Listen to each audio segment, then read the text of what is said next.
I'm KWShops, and I'm here to tell you that purse peace is real.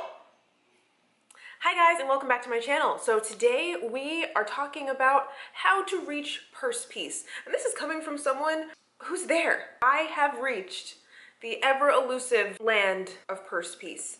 I'm in a place where I feel like my collection is all but complete. Now, does that mean I will never buy a handbag again? Probably not. But I really truly do feel like I'm at a place where I don't need anything, and it's been a while since I've wanted anything. And even though, yes, of course, I did just have an unboxing where I bought 2 bags, and then I have bought 3 bags in the last month or two. I can say unequivocally that I'm in a place where my collection feels like it's complete. That is a really rare thing for you to hear a YouTuber say out loud.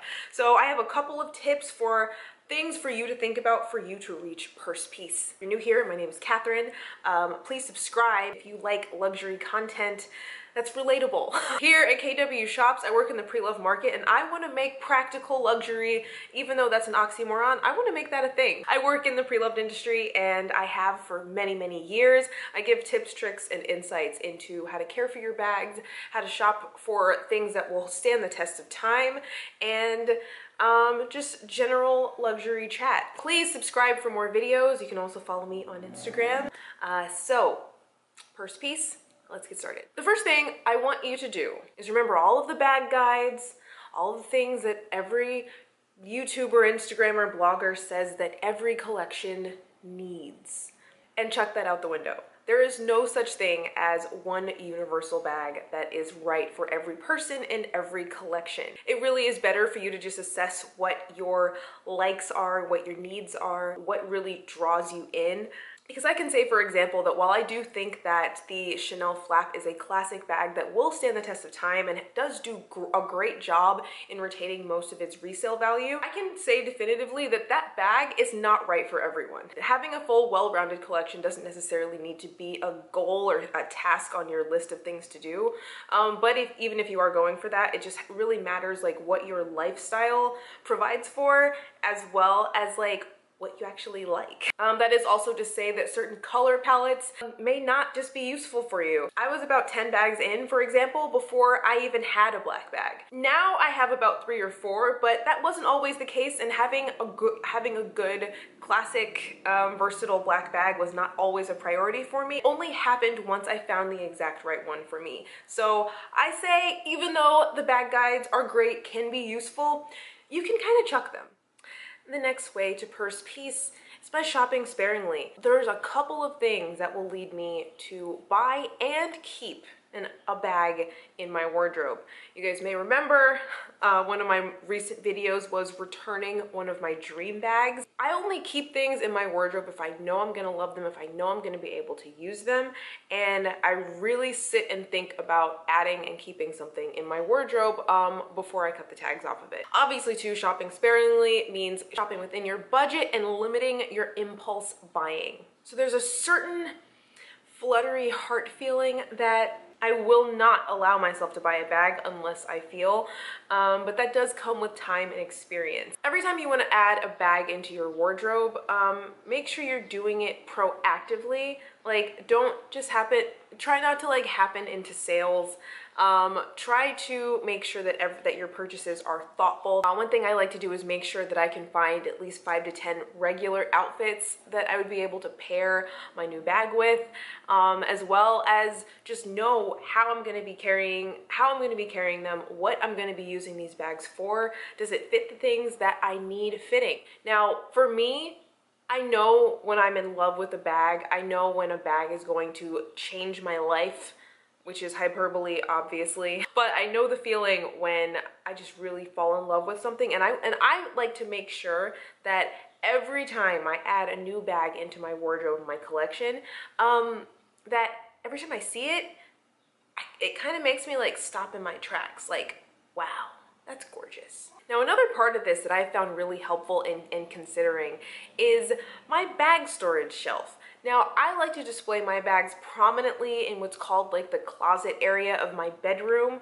If you've seen my apartment tour, then you've seen this area. Otherwise, and if you haven't, I'll leave my apartment tour link down below. I do display my bags prominently, so I just get a really good picture of what it is that I have in my wardrobe, what it is that I have in my collection, and how it's going to pair with the other things at like an eyeball's glance. But I'm at a place where I feel like to add more bags onto this shelf would crowd it. And I really feel like it would take away from the overall aesthetic from that side of my bedroom for it to look too cluttered and too junky. So for me, that means that any bag that I add to that shelf really has to like find a place on that shelf really well. And I kind of feel like the shelf is full unless I decide that I'm gonna take one away, which I've thought about that, and there's nothing that I want to subtract from my collection at the moment.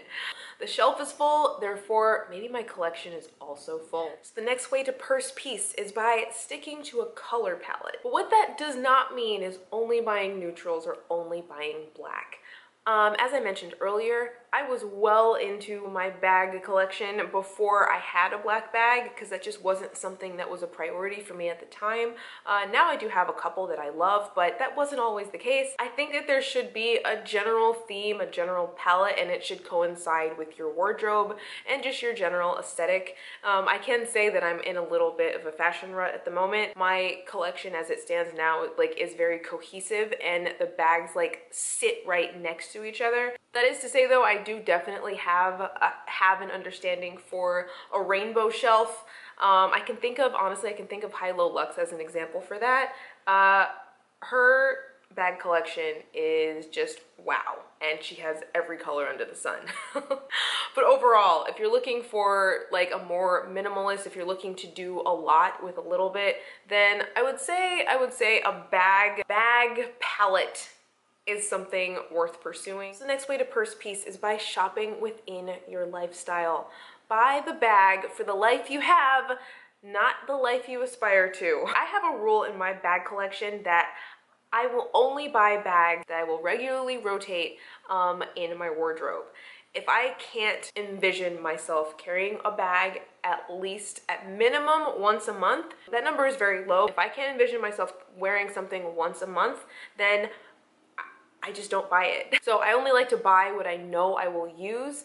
And also too, as your lifestyle changes, take note of what those changes are and just really try to assess in your lifestyle what needs are not being met in your current wardrobe. Some of you may not like this point. For the year 2021, I have a new crusade, and that is my next tip. That is shopping outside of the trend cycle. Now, we are all adult women that, you know, make our own decisions for ourselves. We don't need to be told by anyone what we should buy. And I was referencing bag guides and things like that earlier, but when it comes to luxury, especially when it comes to the influencer set, kind of put your blinders on. Like, obviously, definitely I would say peruse it if fashion is something that you love, but don't feel like you need to be with the trends. Fashion is a luxury, and there really isn't a whole lot that we actually need to live, especially when it comes to luxury goods. You don't have to engage in every trend. You don't need to have a new bag every season. And I know that this is something that you're probably not used to hearing from people in this kind of setting, but you know, I like to give practical, useful, relatable tips here. When the Chanel 19 came out, did you decide that you needed to have it? Like, how many times did you see it on your favorite influencer before it really even clicked with you that it was something that you wanted? Now, ask yourself the question, do I like the bag? Ask yourself another question. Can I afford the bag? Ask yourself a third question. Is this a bag that I'm going to use in regular rotation for the foreseeable future? If all of those things are not true, then I would say maybe you can skip or at least wait. I like to buy things when they're outside of their hype, and that's why if ever I really find myself lusting after something that's trendy, which is not often, you know, I just kind of sit back in the cut, waiting for it to go down in demand and in price, and if I still like it, A year later, if I'm still drooling and lusting after it all this time later, then maybe it's something that I'll go for. But as far as being on the newest cutting edge of the fashion trends, I can skip that. And another little truth pill. You remember the Bottega pouch? You remember the Dior saddlebag? Do you remember the Chloe anything? Well, I hate to break it to you, but a lot of these bags are a part of gifted influencer marketing campaigns that are designed to make you feel like you need the next new thing that they're making. And the truth is, you don't. You don't. Now, I will always say that this is completely okay if you really find that you love something and that it's going to be a positive addition to your wardrobe and collection. But what's important is to decide that you like it and it's something that you will use for the foreseeable future. So the next tip on the pathway to purse piece is versatility, making sure that the bags that you add into your wardrobe are able to do multiple jobs. Now, I'm going to have a dedicated video going more in depth on this point coming up, so stay tuned for that. But make sure that the bags you add to your wardrobe are able to fulfill multiple purposes. An everyday small crossbody bag can double as an evening out bag. A work bag can double as a travel bag. And the bags that you use to schlep all of your stuff in can also look elegant. So more on this to come, but definitely something that'll take you to purse piece, because you'll find that when your bags can do double duty, that you need less of them. And what I'm going to leave you with to get you on the road to purse piece is to let the bag lust guide you. I know the fluttery feeling, I've talked about it a little bit in this video. There's just this certain like heart fluttery feeling that I get when I look at a new addition to my wardrobe, and even a bag that I've had for years. I find that what really works for me is to just make sure that, especially with the expense, part of what makes it worth it for me to buy luxury goods is to make sure that I love it. If when I look at something I don't like feel heart eyes, then I don't need to have it at home. I know that for me, waking up to my bag shelf, it's right next to my bed, that's what sets the tone for my day. I get to wake up and look at that, and it sort of sets the tone for my day. For me to put the money up for a luxury good, I have to really be able to stare at it with love in my eyes and in my heart. And for me, that's a very, very high bar. Obviously, we want to couple this with utility and practicality. If something can meet all of those requirements, then perhaps it's the one for you. And part of being at peace with your collection is to already feel that level of love and satisfaction for the items in your wardrobe. Do you think purse piece is real? I can tell you that I believe it is, because I am sitting right here and it feels great. Hopefully these tips have been useful. Comment down below, do you think purse piece exists? Do you think it exists? Do you think it's something that is attainable for you? Because that is not true of everyone necessarily. It's certainly something that we're all striving for, and I know a lot of people that have not made it there yet. So I'd love to hear your thoughts down below. Be sure to subscribe if you haven't already, and I'll see you guys in my next one. Bye!